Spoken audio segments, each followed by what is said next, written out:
Hey folks, welcome. Today is our first time seeing the early access version of Kerbal Space Program 2. I haven't played this or tried it at all yet before off stream. I wanted to kind of have the first experience of it with you guys. There's been some reports of performance issues, so we may see some frame drop, and I'll be tuning it for sure in future videos. But I just wanted to kind of give you guys the unvarnished first impression for this video. So let's dive right in. We're going to create a new campaign. I guess we'll do normal difficulty, allow revert, allow quick load, include stock vessels. We don't need infinite fuel or power. Docking tolerance 150%. Probes require comnet for control, sure. Unbreakable joints, no. No crash damage, no. Okay, I think that's all fine. Let's work wobbler first playthrough. Work wobble industries. Actually, let's go do no.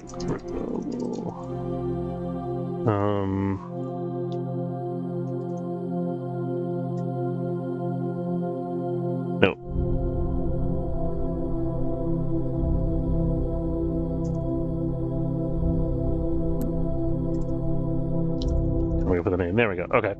Exit flag and colors. I've got some interesting options here.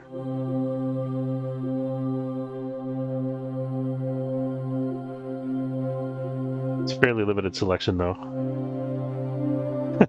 Hello? Question mark.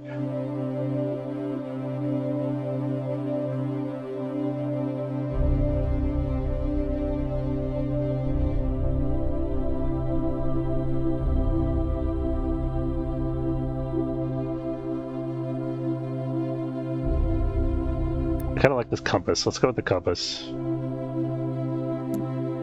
So the base color is going to be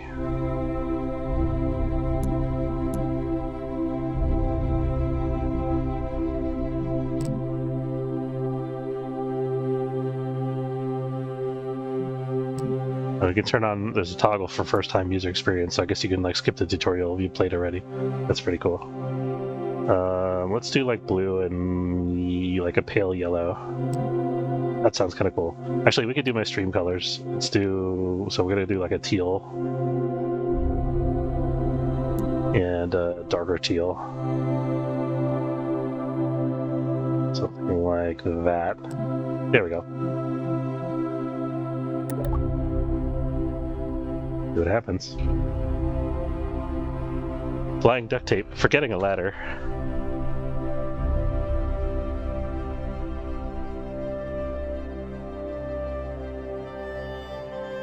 And I forgot to start up my chat, by the way. Let's at least start that up real quick. Sorry about that.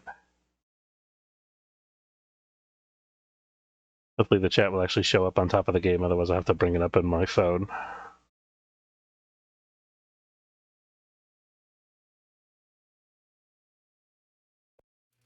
Okay, it is working. Perfect. Nope.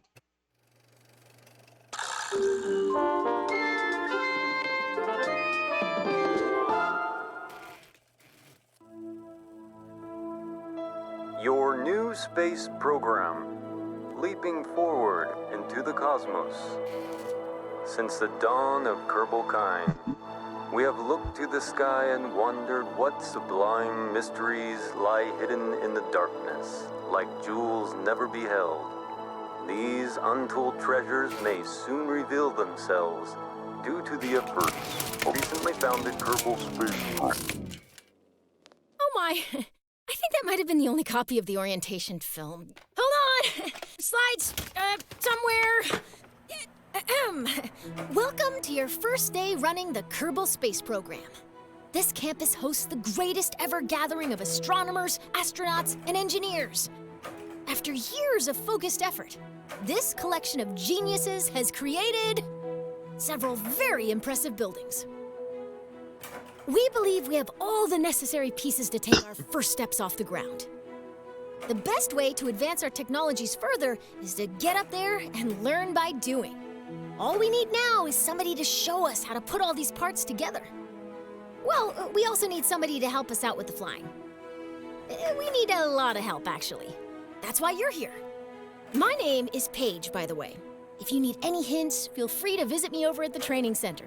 Everything in there is well padded, so it's a great place to get up and running. Welcome aboard!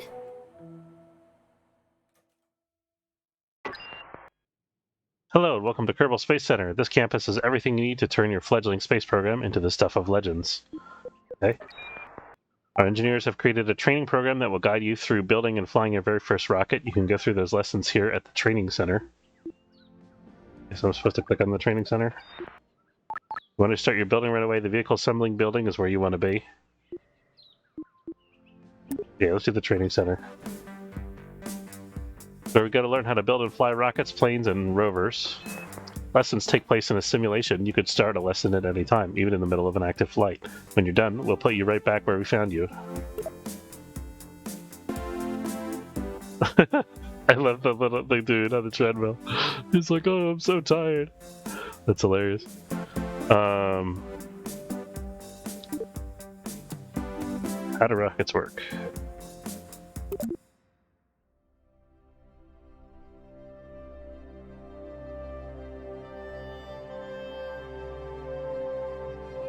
Where's Bryce? Hey, move him up. I guess we'll find out. The place.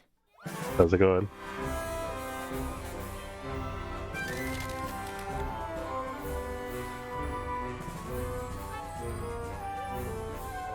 So you want to get to space. Have you tried rockets? Rockets use fuel and engines to create thrust, which propels them forward. When a fuel tank is empty, it is dropped to stay as lightweight as possible, allowing the rocket to go even faster. These tanks, as well as other expendable parts of a rocket, are called stages. Different stages do different things. Often the first stage is very powerful, with just enough fuel to get the vehicle through the atmosphere. The second stage usually has a low-thrust engine that, while not as powerful, is more fuel efficient. After dropping the heavier first stage and leaving the atmosphere, the second stage engine pushes the much lighter second stage to orbital speed.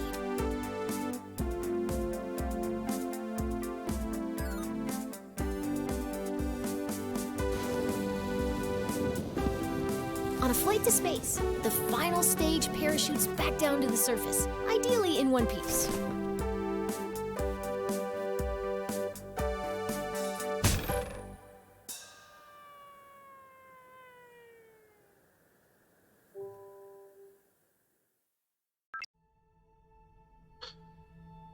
Okay, next.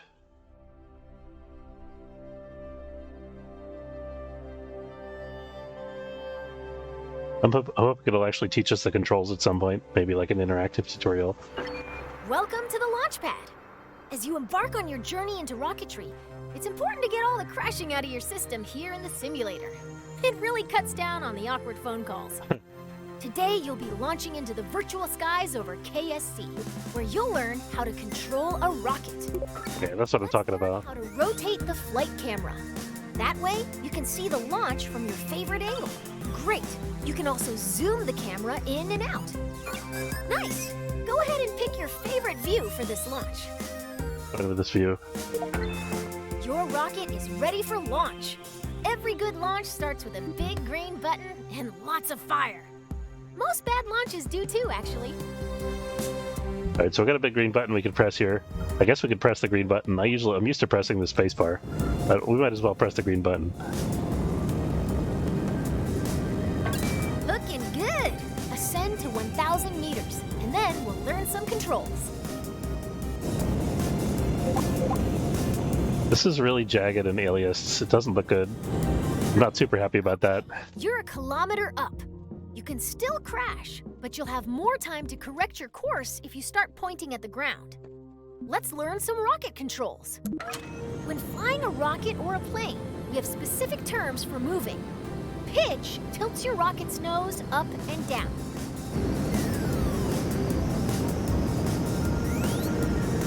Am I supposed to be... Nice pitch. Now pitch up until you're flying straight up.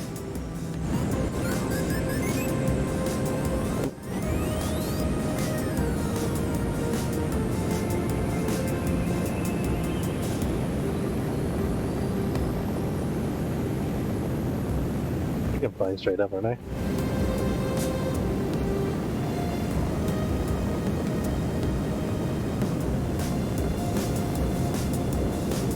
Tutorial seems a little glitchy.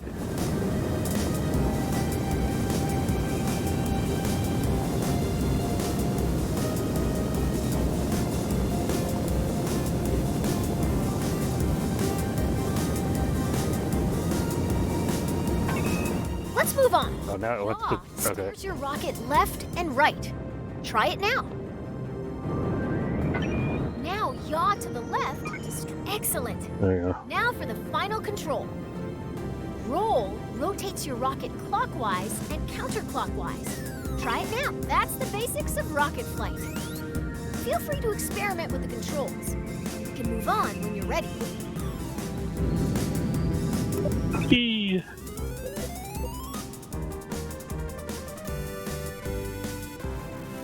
This is a simulation, so I don't have to recover this thing.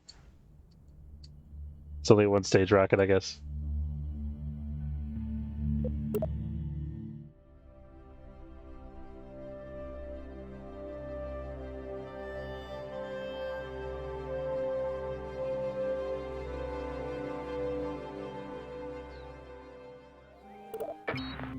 So you want to get to space. It's time to make a rocket. A simple rocket requires 4 crucial components: a command module, fuel tank, engine, and parachute. Let's start by learning how to add a command module. A command module allows us to control our vessel. As long as there is at least one command module on board, our rocket will be operational. This rocket will use a command pod, which can be manned by a Kerbal and is located in the pods category. Or multiple Kerbals. It all depends on the crew capacity of the part. For this lesson, we're going to make a small rocket. So we need a small... Great! It doesn't look like much, but it's a promising start. The next thing our rocket needs is a fuel tank. How about that one? Rocketry Weekly call. Notice the part is once again attached to your cursor. If you place your cursor near the bottom of your command pod, you'll see it snap into place. Then left-click to attach it. Now that's beginning to look like a rocket. Well, almost. We need an engine. Here at the KSP, we have 4 different types of engines: launcher, sustainer, orbital, and deep space engines. To break free of Kerbin's soupy app, now let's add the sustainer engine to the fuel tank. Can I go back? No, it doesn't seem like it. Alright, that's okay. Excellent! Our rocket is looking pretty great. We just need one final touch. As is, our rocket can absolutely take flight, but if we want our pilot to survive the landing, we need to attach a parachute to the top of their command pod. This color scheme is more gray than I thought it would be. I might tune it a little bit. Okay. Utility. Our Parachute. Now, all we need to do is put it on top of the command pod. It won't do as much good on the bottom. Congratulations! You've just built a rocket. Are you sure you haven't done this before? 4 engine types, how to find parts in the parts menu, how to attach parts. We did that.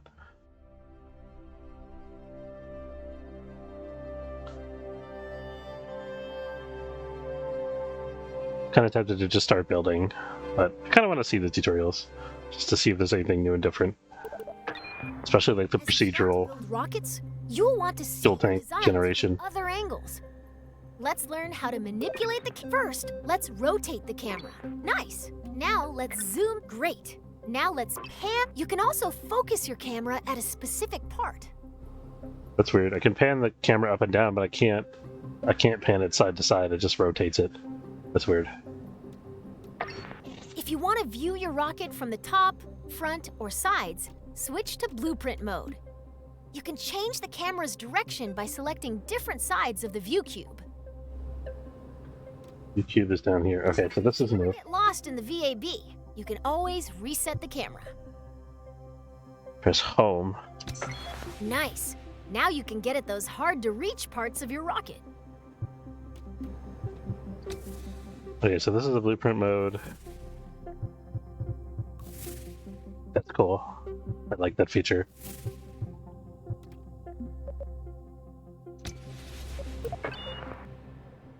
Okay, that was the camera.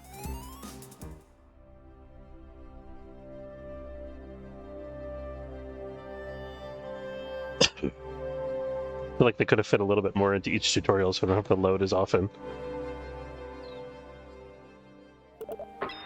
Your rocket's ready. Let's take it out for a little hop. Let's move this rocket to a launch pad. Welcome to the launch pad. Today you'll be flying straight up. Your rocket should do fine without any steering inputs, but if things get out of line somehow, feel free to intervene.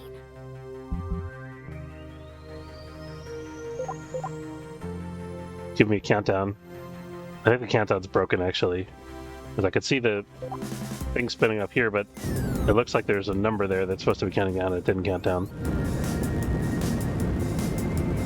Okay, so I'm flying straight up. Now what? You've cleared the launch tower and your flight is underway. Let's learn about staging. Rockets are constructed in sections called stages. On your right, you'll find the staging stack. It displays all of the functions contained in each stage. Every time you select the Go button, you'll activate a new stage. Name the rocket Stone Club Mark 1. Yeah, that's sort of where we're at right now. Each stage's fuel supply is shown on a bar next to the stage. Your active stage, Stage 1, still has a little fuel in it. When it goes dry, you'll drop that stage by selecting Go.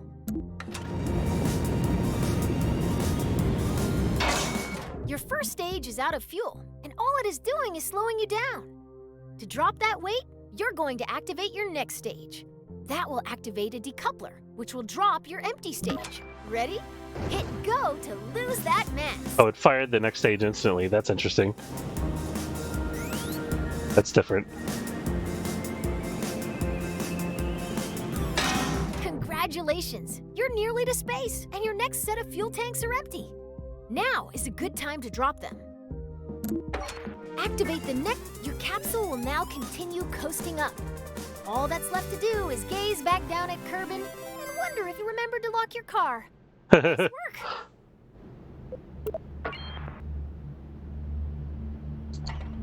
Parachute.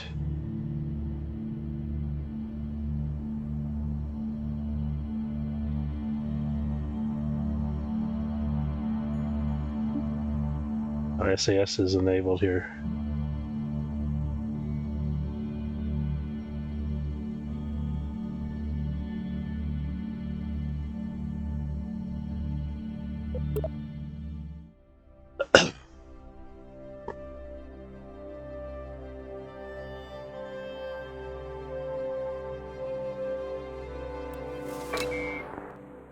Your capsule has a lot of momentum. If you're curious how high up you are, take a look at your altimeter. Okay. You're so high that you can see the curve of the horizon. Rocketry involves a lot of waiting between the cool explosions. You can speed up time by selecting the time warp controls at the bottom of your screen. Check, you're about to start falling back down. Let's slow down and enjoy the view. Great job. You're now a master of time. Try not to use this new power for evil.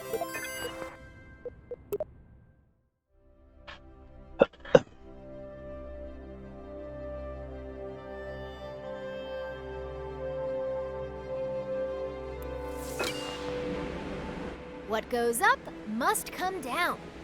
Wind resistance will slow down your capsule's descent, but not enough to prevent it from turning into a bunch of tiny capsules when it lands.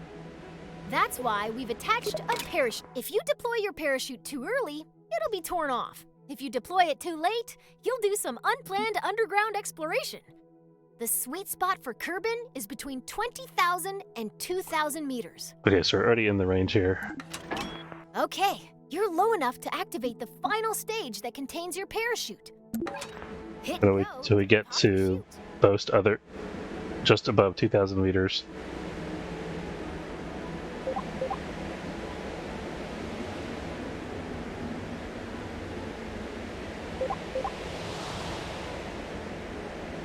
That should do.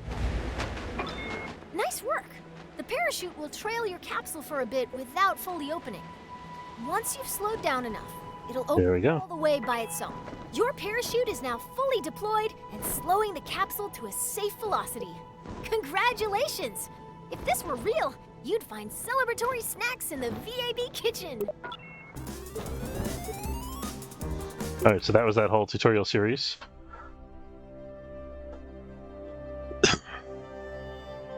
So I didn't learn anything about procedural fuel tanks yet, but we'll get there. That's weird, it took me out of the training center instead of to the next one.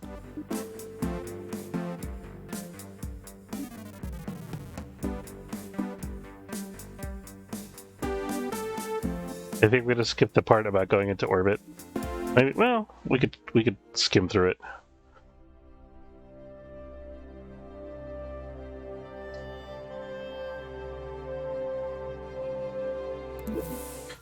Missing the ground.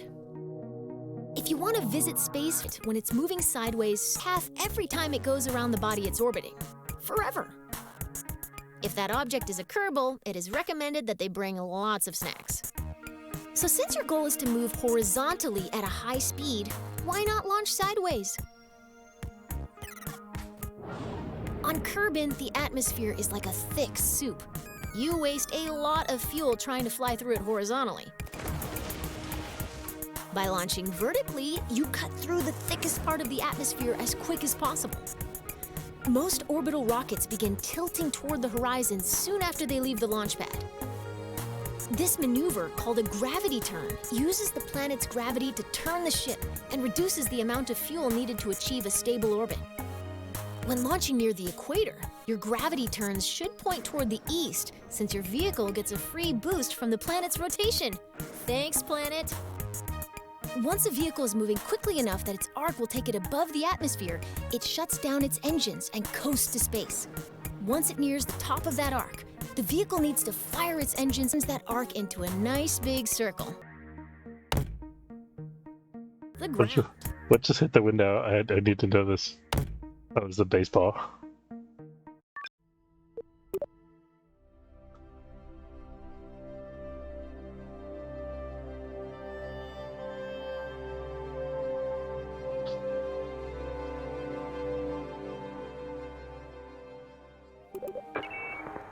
When you're making a rocket, it's often easiest to work top to bottom, tailoring each stage to carry the weight of everything above it.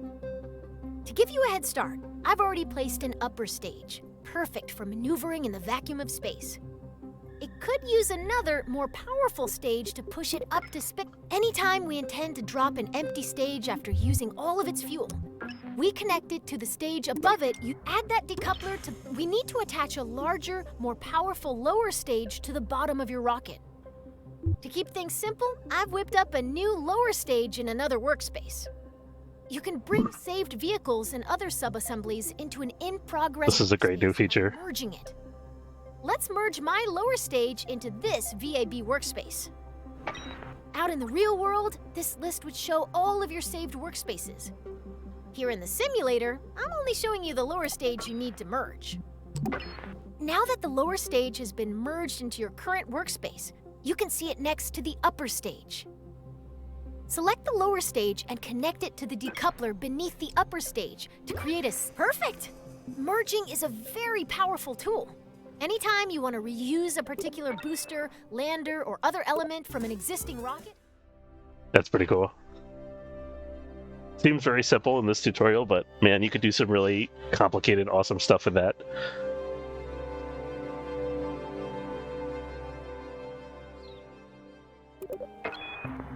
Space rockets sometimes need an extra boost.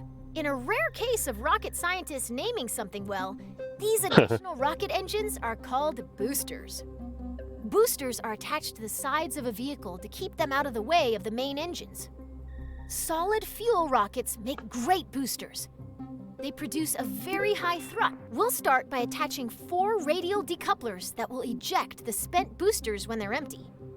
To make sure that these decouplers are evenly spaced and aligned with one another, you'll be using the symmetry tool. Okay, so we can right-click to open this menu or left-click to just change the thing. Great! Now when you place a part on one side of your rocket, 3 more evenly spaced duplicates will appear around the rocket. Go ahead and add 4 radial decouplers. Good. Now attach it as shown. So it doesn't matter how I orient these. Perfect. Now you've got 4 radial decouplers exactly where they need to be. Let's attach those solid fuel boosters.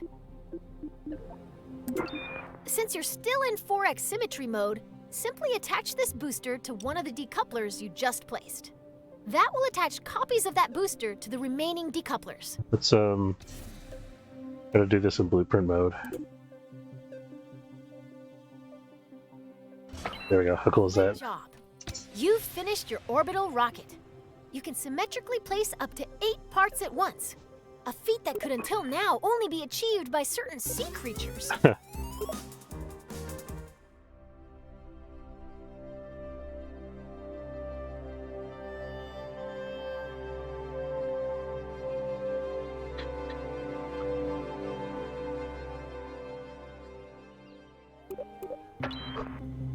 Before you launch a rocket, you need to plan the order of your staging events.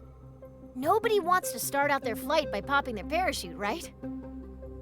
Most parts that can be staged are automatically assigned to stages. Their activation order can be seen in the staging stack.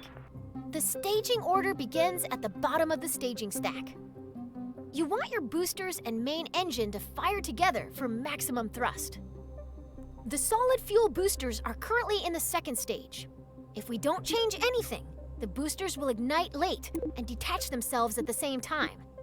This would be embarrassing for everybody, so let's move the boosters down to stage 1.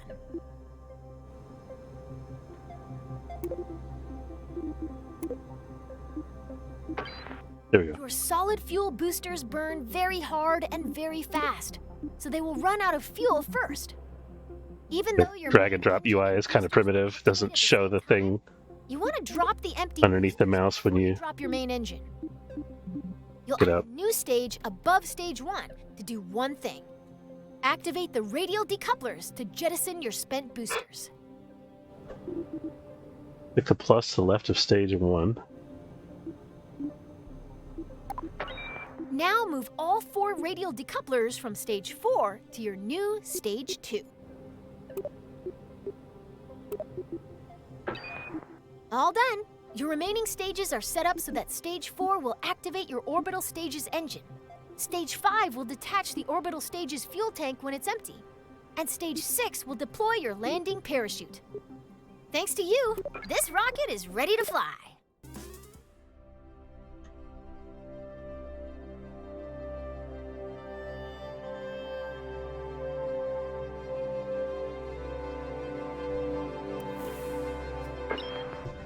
All right, we're ready to light this candle. In this flight, you're going all the way to orbit. I'll walk you through the process of... Before we begin, let's talk about the nav ball.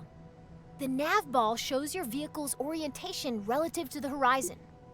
The blue half of the ball represents the sky, and the brown half represents the ground. If the nav ball's brown, you're going down. Engines at maximum thrust, which means you need to set your throttle at 100%. Your solid fuel boosters are way ahead of you on this. They have no setting other than full throttle, and they can't be shut off once they're lit. Once you hit the go button, they'll go full tilt until they run out of fuel. You can see your main throttle here. Left shift gradually increases your throttle. Left control gradually decreases your throttle. Z and your fuel levels are visible within the staging stack. Right now, you can see that your main engine and 4 boosters are all topped off and ready to rumble. It's time to go. At the start, all you need to do is fly straight up. I'll check back in with you once those boosters are empty. Good luck! In this tutorial, we'll do if I jettison the boosters before they're empty. Let's screw around, why not? Every stage has its time. This one was a little too soon. Make me do it again. That figures.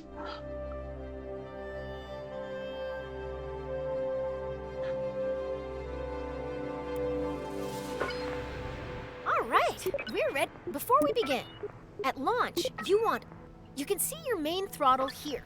Your fuel levels are visible within the staging stack. Right now, you can see that your main engine and 4 boosters are all topped off and ready to rumble. Fast forward here until we run out of... At the start, all you need to do is fly straight up. I'll check back in with you. Message to all department heads: all losses and destruction of equipment will be deducted from your salary. Has its time. This one was a little too soon. How is that too soon? I didn't understand that. Maybe you got confused by the time warp?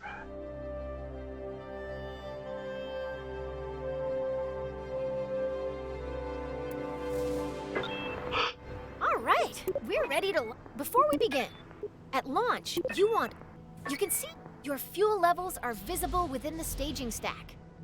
Right now, you can see that your main engine and 4 boosters are all topped off and ready to rumble. It's time to go. At the start, all you need to do is fly straight up. I'll check back in with you once those boosters are empty. Good luck!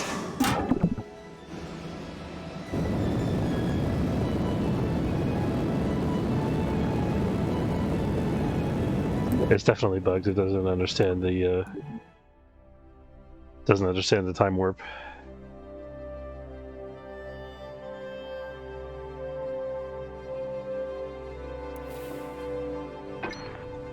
All right, we're ready to light. Before we begin, at launch, you can see your main throttle here. Your fuel levels are visible within the staging stack. Right now, you can see that your main engine and 4 boosters are all topped off and ready to rumble. It's time to go. At the start, all you need to do is fly straight up. I'll check back in with you once those boosters are empty. Good luck! All right. There we go. Solid. It's time to start your gravity turn. A gravity turn uses the pull of the planet's gravity to help bend your vertical ascent into a horizontal arc. It's the first step to entering orbit. For our first flight to orbit, we're going to start our gravity turn up to where the air is thin, at an altitude of around 10,000 meters. To show you where to aim your rocket, I've placed a target marker on your nav ball. First, we need to get to 10. You're going to yaw towards the east so that the target marker is in the center of the nav ball. Your vessel and nav ball should look like this example video if you're performing the gravity turn correctly.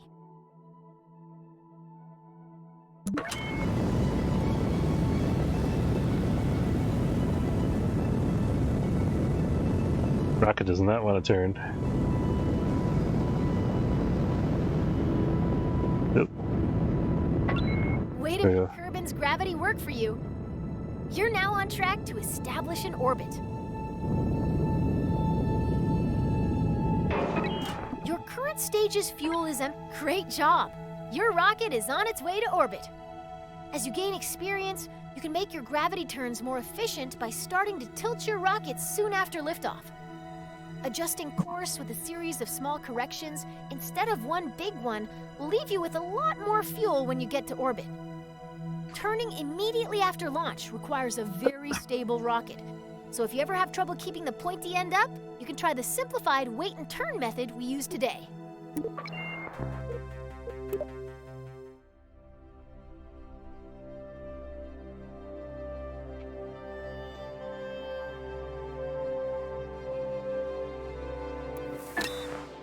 Right now, we're on a ballistic trajectory. And my food's going to be here in a minute. If further adjustments are made, your rocket will eventually fall back down to the ground. Our objective is to turn this arc into an orbit. The process of turning your trajectory into a circular orbit. When planning and executing orbital maneuvers, you'll want to switch to map. The blue arc passing through your vehicle is its current trajectory, the path your rocket will follow if you don't touch the controls anymore. Our goal is to make that arc into a circular orbit. After you've coasted nearly to the top of this arc, let's break that down a little more. The top of your arc has a helpful tag in map view. It's called the apoapsis. We're paused at just before the apoapsis. We want to go faster in the direction we're already moving, so we need to make sure our rocket is pointed forward. There's a handy marker on your nav ball called the pro. You're all lined up and ready to go. The next step is to go max throttle. It can take time for your arc to fully expand into an orbit. If you look closely at where your trajectory meets the ground, you'll see it moving toward the horizon. Wait, so does this Does that actually change my rocket's orientation? Doesn't look like it's oriented the right way. Every stage has its time, and this one was a little too soon. Let's try again. I'm confused. Gotta be a little more careful about following instructions because they're very particular, apparently. Right now, we're on a ballistic trajectory. When planning and executing orbital, the blue arc passing through your vehicle is its current trajectory. The path you're on. Let's break that down a little more. We're paused at just before the apoapsis. We want to go faster in the direction we're already moving, so we need to make sure our rocket is pointed forward. You're all lined up and ready to go. The next step is to go max throttle. It can take time for your arc to fully expand into an orbit. If you look closely at where your trajectory meets the ground, you'll see it moving toward the horizon.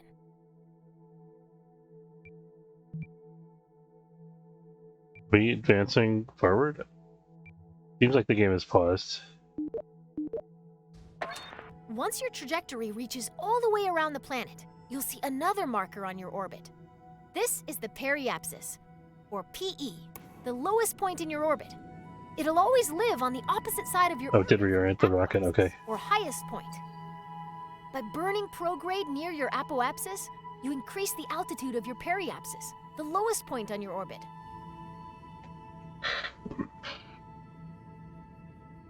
This maneuver we're doing now is a little bit inefficient, I think. We could have waited a second longer to get to the apoapsis. Here's the most important thing to remember about setting up an orbit above an atmosphere. Your periapsis must be higher than the atmosphere, or your rocket will start to slow down every time it dips into... Keep your eye on your trajectory for now, and I'll tell you if you're... Okay, your orbit is fully out... You did it! You're in orbit! This is when I'd usually tell you to look under your seat in the simulator, where you'd find a delicious celebratory treat. Sadly, since the vending machine in the astrodynamics lab broke down, it has gotten very difficult to hide snacks anywhere at KSC. Why are the stars here sparkling? Take a moment to admire your first orbit. In a way, you've given yourself a mind snack, which is way better than the edible kind anyway, right? There's some weirdness going on here with the graphics.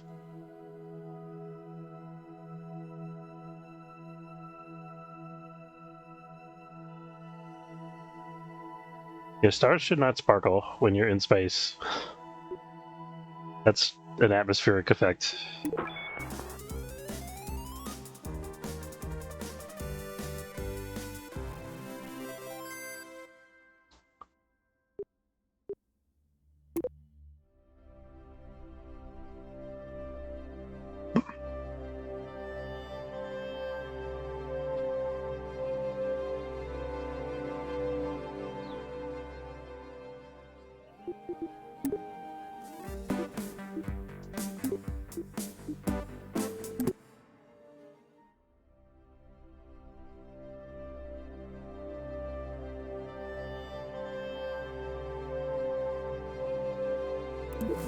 Orbits are weird.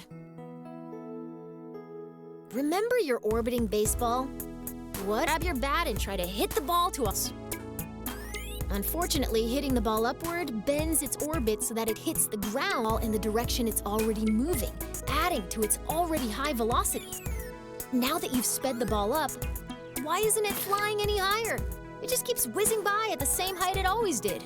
After all, I said that making it go fast, but it's going higher on the opposite side of the lesson of orbital maneuvering. Your apple is moving faster, but it's still passing. Now that you know how changes in velocity affect the other side of your orbit, you've got all you need by adding velocity to the circular again.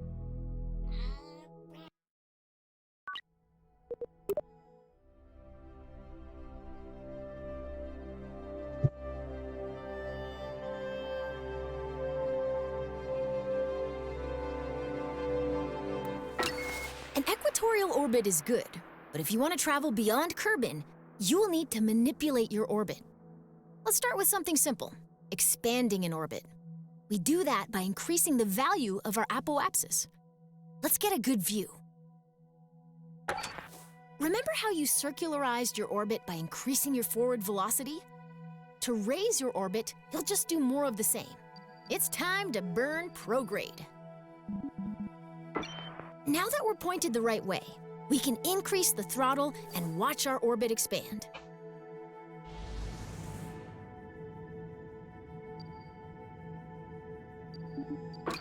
Ooh, cut the throttle.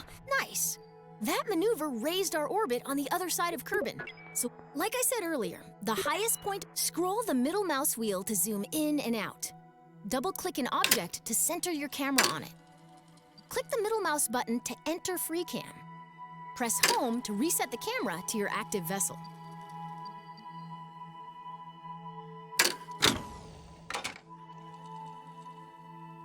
Why does it say game paused or game unpaused like 10 times?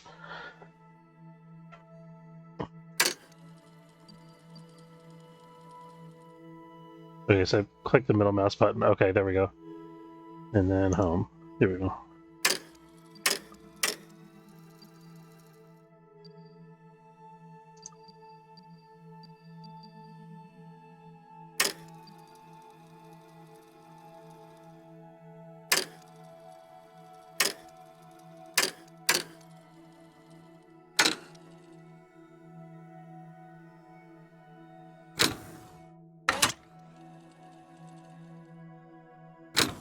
Oh wait, I'm not following the directions. Excellent.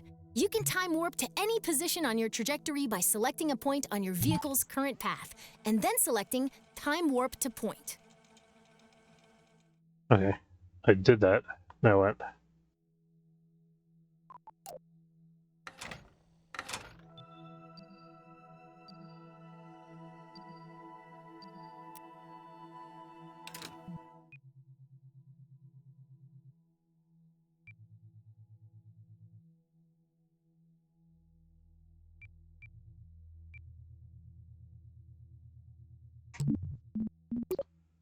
This tutorial is very buggy.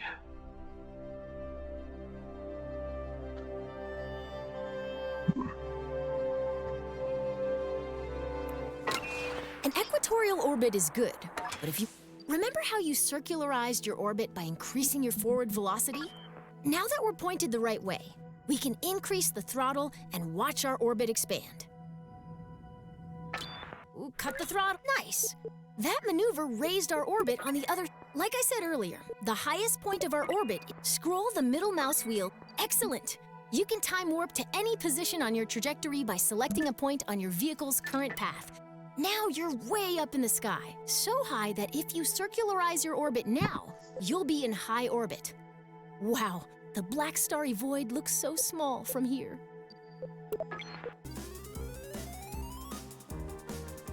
Oh, is that it? We don't have to actually circularize the orbit.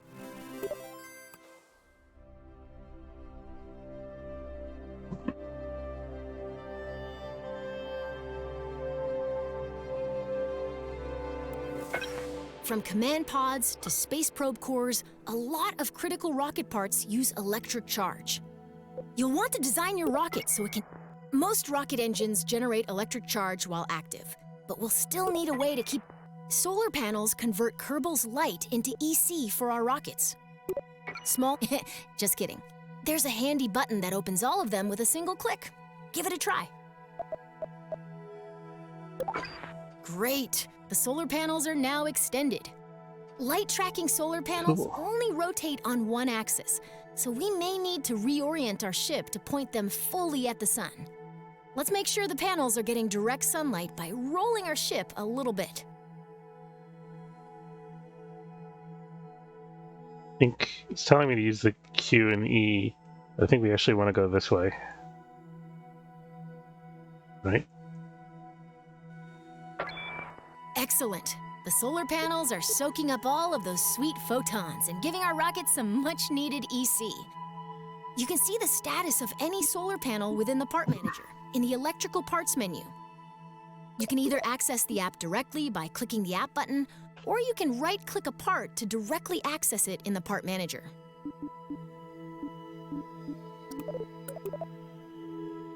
Okay, so the Part Manager is broken seemingly.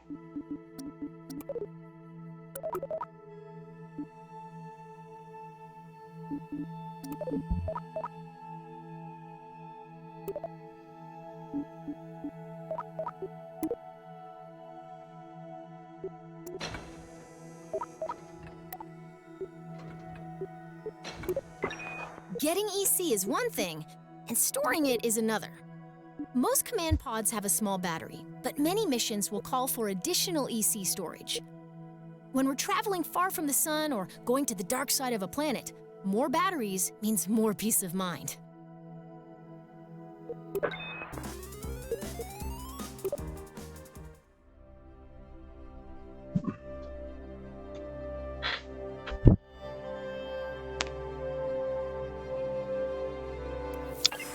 At some point, the crew will run out of snacks.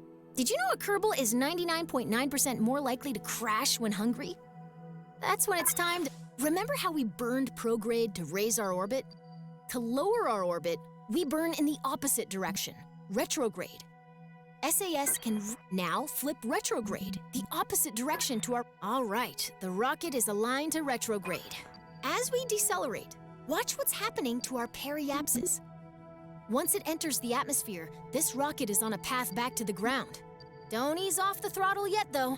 We're going to keep burning until our trajectory intercepts the ground. This should give us a good idea. That's it. Let's stop our burn.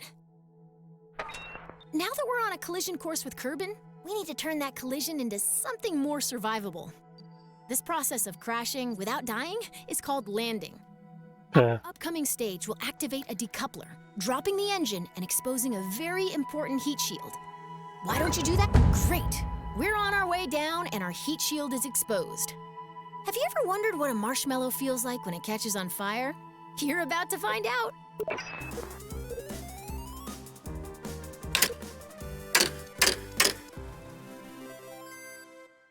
So heat shield system, they said, isn't implemented yet.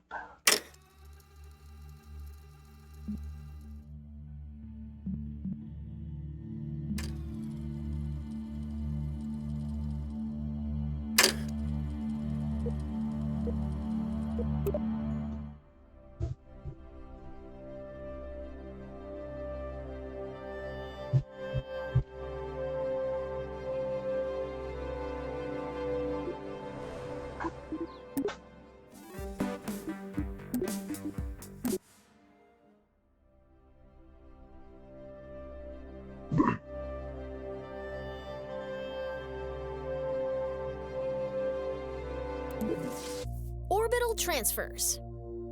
As you know, the faster you go, the higher your orbit gets. If you get moving fast enough, your orbit may cross the orbit of some is the MUN. If you're looking for somewhere else to getting there is timing your departure so that the MUN captures your vehicle at its highest point. If you mistime your departure, you may miss the MUN entirely, which creates a lot of paperwork. Let's assume you've left at the right time and the MUN is there to meet you. As your vessel approaches the MUN, it enters a zone in which the MUN's gravitational influence on your orbit is stronger than Kerbin's. This zone is called the MUN's sphere of influence. You've had to go very quickly to escape Kerbin's gravity, much too fast for the MUN's low gravity to capture you. If you don't slow down, your vehicle will speed past the MUN and be flung farther into space. Remember what I said about paperwork? Once you're in the MUN's gravity well, the best way to slow down is to fire your engines backwards until your trajectory becomes a nice, stable orbit. Now you're immune of the MUN!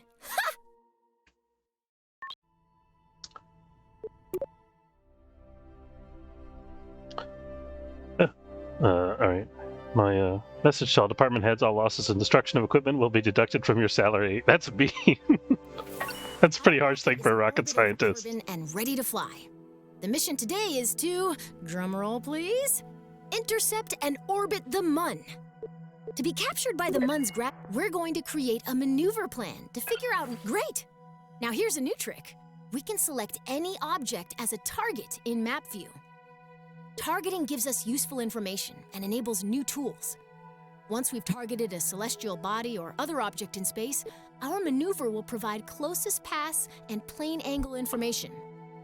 This can be very helpful for meeting up with someone or something in space. Right now, our camera is following our vessel as it orbits Kerbin. Let's adjust our camera until we can see the MUN. Then, we want to place this maneuver plan with two things in mind. First, the MUN is in motion. We can't aim our spacecraft where the MUN is right now. Instead, we have to aim where the Mun will be after our vehicle has coasted all the way from Kerbin. Second, remember how increasing velocity raises the opposite side of our orbit? Since we're placing this maneuver plan where we intend to start our burn, we should place it on the opposite side of Kerbin from where we intend to intercept the Mun. Placing a maneuver plan usually involves making a best guess, and then fiddling with the maneuver until you get an intercept. Fortunately, you've got a crack navigator with you today. By my calculations, we'll want to put our maneuver here. Excellent! We've just created a maneuver plan. While we could find out if our departure timing is correct by just picking a direction and maxing the throttle, a maneuver plan tells us in advance how much delta V we'll need, how long we'll need to burn, and in what direction our vessel will need to point during the maneuver. Grab and pull the arrows to plan a burn along that direction. This maneuver is pretty simple. We want to burn prograde and expand our orbit.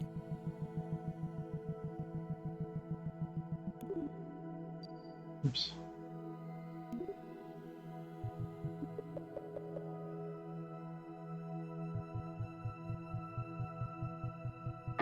Nice! That maneuver event towards the end of your trajectory is exactly what we're looking for. It tells that if we execute this plan, we'll intercept the Mun. That doesn't tell me what the Mun's apoapsis and periapsis are.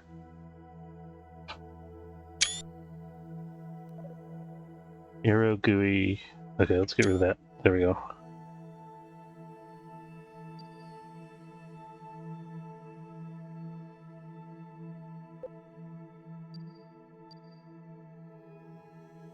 To figure out if we can optimize this at all.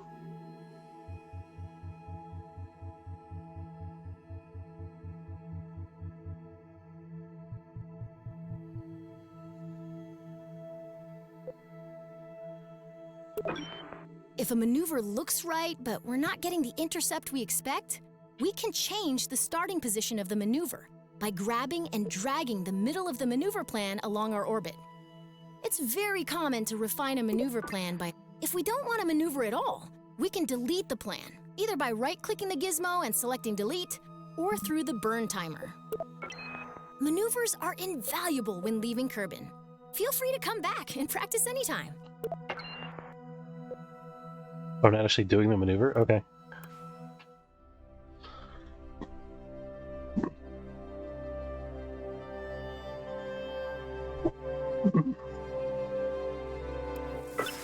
We've got a maneuver plan that intercepts the Mun.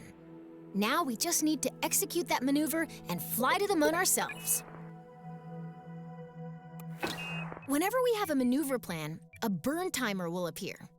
The timer shows you how much time is left until we need to execute the maneuver. I've paused the simulation for a moment, so this number won't count down quite yet. So start burning. The timer also tells us how long we'll need to burn our engines at 100% throttle in order to complete the maneuver. Now let's take a look at the nav ball. A new marker has joined our old prograde and retrograde markers. This is called a maneuver marker, and it shows us the orientation of our planned maneuver. Now your vehicle is properly oriented, and through the magic of SAS and more math than I'd like to admit, our vessel is properly oriented. While we could rely on our reflexes to time warp at the perfect moment, a less stressful alternative is departure burn. Here we come.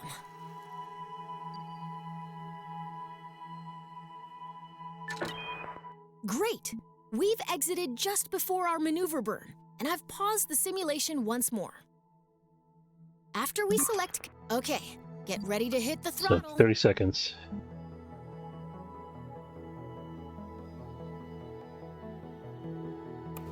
"30 seconds to burn."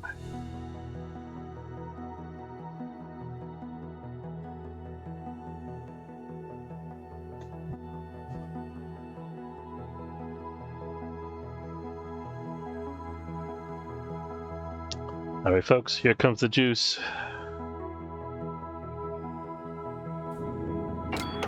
Watch the burn timer. We want to stop our burn once it reaches 0.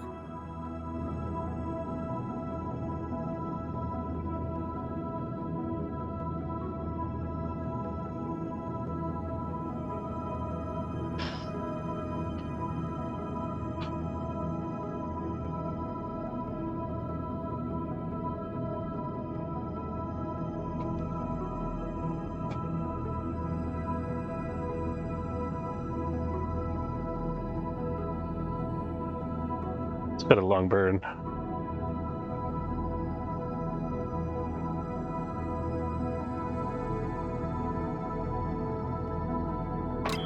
Everything's looking great. Cut the throttle. Great work! You've successfully executed a maneuver, and now we're on our way to the Mun. Alright, so I'm going to finish this tutorial set, and then we're going to take a quick break while I eat lunch. It's going to take a while to reach the Mun, but don't let the wait fool you. We're now moving faster than any Kerbal has ever flown before. To orbit the Mun, we'll need to burn retrograde once we're inside its SOI, or Sphere of Influence. Let's start by time warping until we're within the Mun's Sphere of Influence. That's the sphere. Farewell, Kerbin. We'll miss you. Here's the Sphere of Influence. I like the Sphere of Influence graphic. That's pretty shiny.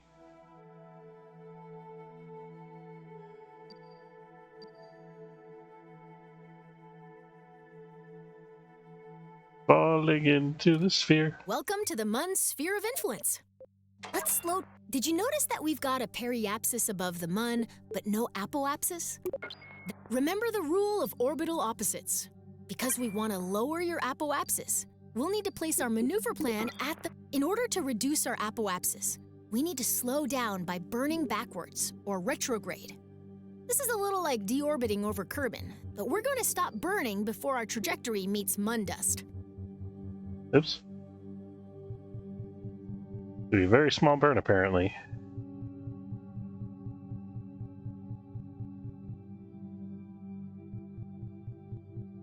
What?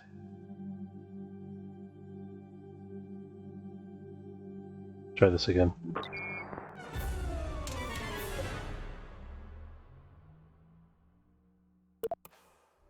Oh, that's annoying. And maybe start the tutorial again because I deleted the maneuver mode.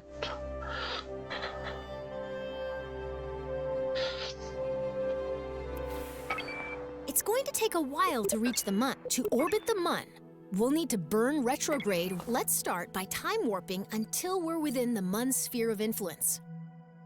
That's the... Farewell, Kerbin. We'll miss you.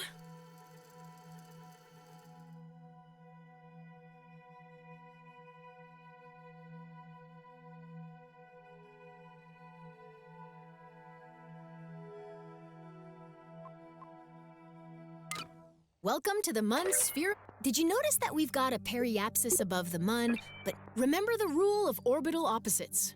Because we want to lower your apoapsis, we'll need to place our In order to reduce our apoapsis, we need to slow down by burning backwards, or retrograde. This is a little like deorbiting over Kerbin, but we're going to stop burning before our trajectory meets Mun dust. Something weird about this trajectory.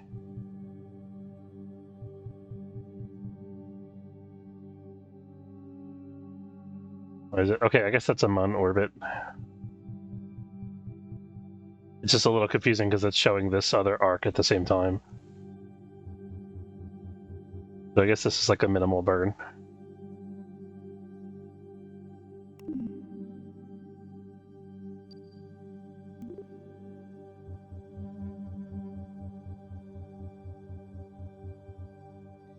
This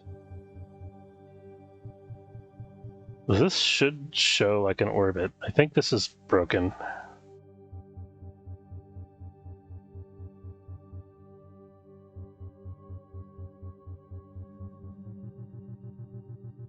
I like maneuvering back out into...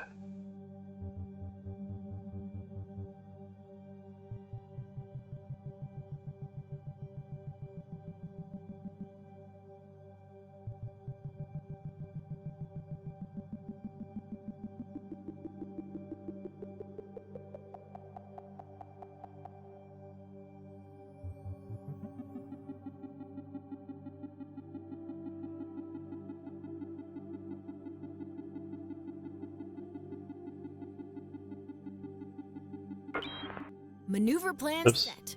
Next up, let's make sure we're pointed where we need to be.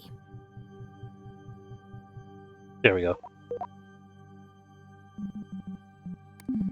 If the maneuver is right and we're pointed in the right direction, now we need to time warp to the right position. And we're on our way. Almost there. When the countdown reaches 0, throttle up to start your capture burn.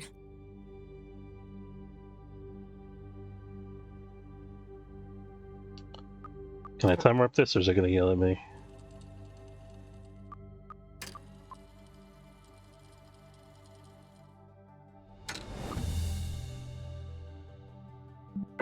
Throttle up now. Keep burning until the burn timer reaches 0.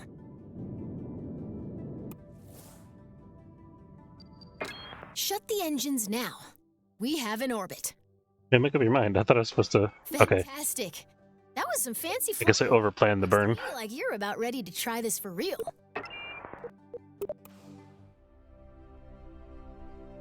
Alright, I think that was the last one in this series.